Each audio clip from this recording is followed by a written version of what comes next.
নতুন চাকরি পেলাম, নতুন আজকে ডিউটিতে আসলাম। আল্লাহ, এই খবরটা আব্বা ফোন দিয়ে কই।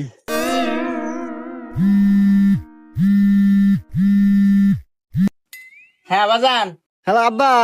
আব্বা, আমি নতুন চাকরি পাচ্ছি, পুলিশের চাকরি পাচ্ছি। কই?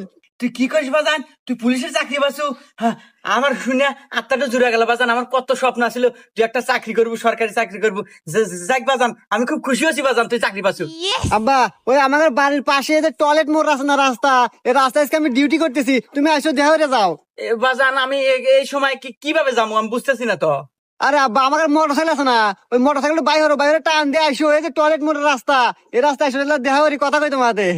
আচ্ছা আচ্ছা বাবা, ঠিক আছে, আমি এখনই আসতেছি বাজান। আয় আমার বুকে আয়। আব্বা, বুয়ে পড়ে যাইতেছি। তুমি মোটর সাইকেল নিয়ে পারাইছো, তোমার মাথায় হেলমেট নাই, 500 টাকা জরিমানা দাও।